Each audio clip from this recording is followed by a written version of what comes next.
మనందరం నా తెలుగు కుటుంబం 6 శాసనాలు ఇది భవిష్యత్తుకు గేమ్ చేంజర్. ప్రతి ఒక్క నాయకుడు కార్యకర్త దీన్ని అర్థం చేసుకోవాలి, ప్రజల్లోకి తీసుకెళ్ళాలి, ప్రజల్లో చైతన్యం తేవాలి. అదే సందర్భంలో ఈరోజు మనం ప్రవేశపెట్టే ఈ నా కుటుంబం 6 శాసనాలు తెలుగువారి చరిత్ర తిరగరాయబోతున్నాయి. ఈ విషయం మీరందరూ గుర్తుపెట్టుకోవాల్సిందిగా నేను మిమ్మల్ని కోరుతున్నాం. సమాజమే దేవాలయం, ప్రజలే దేవుళ్ళు.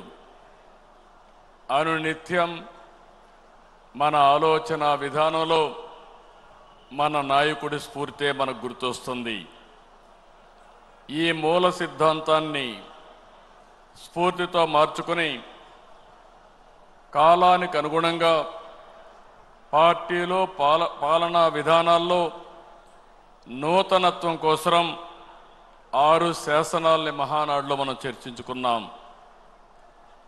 పాత తరం విలువలు, ఇక్కడంతా సీనియర్ నాయకులు అందరూ ఉన్నారు, వాళ్ళ అనుభవాలు, వాళ్ళ విలువలు. కొత్త తరం ఆలోచనలు, ఆస్పిరేషన్, వాళ్ళ అవసరాలు, వాళ్ళ ఆలోచనలు, ఈ రెండు కలిపి నా తెలుగు కుటుంబం పేరుతో 6 శాసనాల్ని ప్రతిపాదించాం.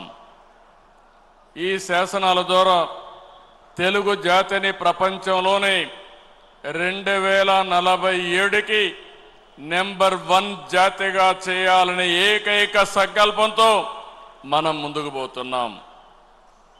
నాలెడ్జ్, టెక్నాలజీ, ఎంటర్‌ప్రెన్యూర్‌షిప్ కలిగిన యువత ప్రపంచంలో నా తెలుగు కుటుంబాన్ని నెంబర్ 1 చేస్తారు.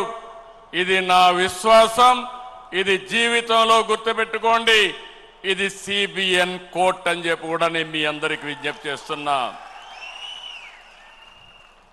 ఇందులో భాగంగా మీరు చూస్తే రాబోయే 40 సంవత్సరాలకి ఒక రోడ్ మ్యాప్ని రూపకల్పన చేసుకున్నాం. అదే సమయంలో నూతన నాయకత్వాన్ని కూడా తీసుకొస్తున్నాం ఎప్పటికప్పుడు. ఇంకో పక్క 6 శాసనాలు చేసుకుంటున్నాం. ఈ 3 కలిపి ముందుకు తీసుకుపోవాల్సిన బాధ్యత మనందరిది. ఎప్పుడు కూడా నాకు తెలుగు జాతి నెంబర్ 1. నా జీవితంలో తెలుగు జాతి కోసం మళ్ళీ అంటూ ఒక జన్మ ఉంటే తెలుగు గడ్డపైనే పుడతానని మరొక్కసారి మీ అందరికీ విజ్ఞప్తి చేస్తున్నా. అదే మాదిరిగా ఈరోజు నా ఆలోచన, ఇది నెరవేర్చేది పార్టీ కార్యకర్త. అందుకే కార్యకర్తే అధినేత, మీరే నా హైకమాండ్ కూడా, మీరే సుప్రీం కూడా. ఇది పార్టీ సిద్ధాంతం అని మరొకసారి విజ్ఞప్తి చేస్తున్నాను.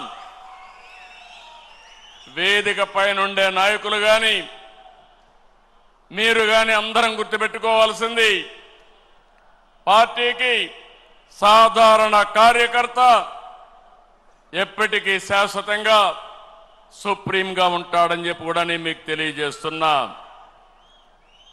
మామూలు విషయం కాదు. 45 రోజుల్లో 1 కోటి మెంబర్షిప్ చేయించిన, 1 కోటి పైన మెంబర్షిప్ చేయించిన ఏకైక పార్టీ తెలుగుదేశం పార్టీ.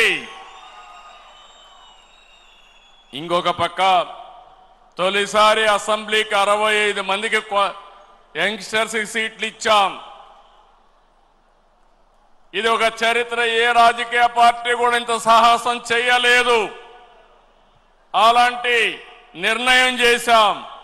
61 మంది గెలిచారు. నూతన నాయకత్వాన్ని తీసుకొచ్చాం. ఎమ్మెల్యేలుగా, ఎంపీలుగా, మంత్రులుగా ఫస్ట్ టైం అయిన వాళ్ళ మంత్రులు చేసిన ఘనత కూడా తెలుగుదేశం పార్టీది. ఈరోజు లోకేష్ గారిని మీరు చూశారు. 6 శాసనాలు ప్రవేశపెట్టాడు. నేను మనస్ఫూర్తిగా అభినందిస్తున్నా. మామూలుగా పోయే ఈ మహానాడిని ఒక నూతనమైన దిశలో తీసుకెళ్లాలని 6 శాసనాలు ప్రవేశపెట్టాడు.